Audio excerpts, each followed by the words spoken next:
हर साल के तरह असो लागल बा मेला, चाट छोला चाउमीन सन यही जा बिकेला।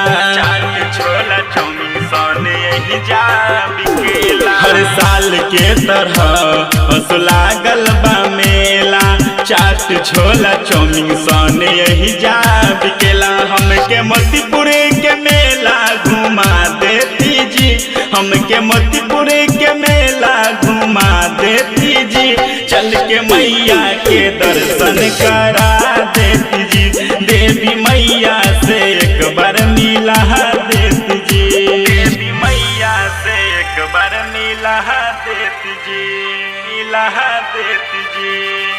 Saraswati recording studio Patepur Vaishali.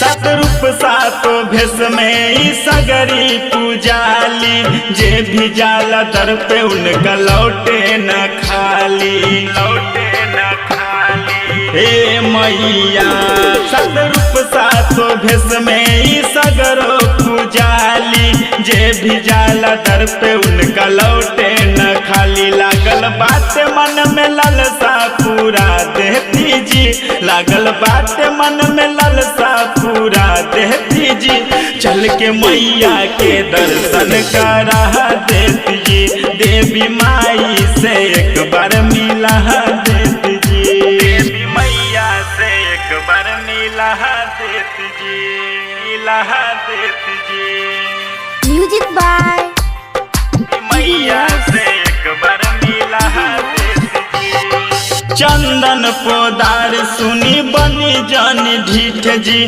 पूजा के सामान सभे कैनी कंप्लीट जी, कैनी कंप्लीट जी, कैनी कंप्लीट जी। चंदन पोदार सुनी बनी जानी ढीठ जी, पूजा के सामान कैलनी कंप्लीट जी। कुशल कवि के साथ ले आ देती जी, कुशल कवि के साथ ले आ देती जी, चल के मैया के दर्शन करा देती जी, देवी माई से एक बार मिला देती जी। Saraswati recording studio Patepur Vaishali.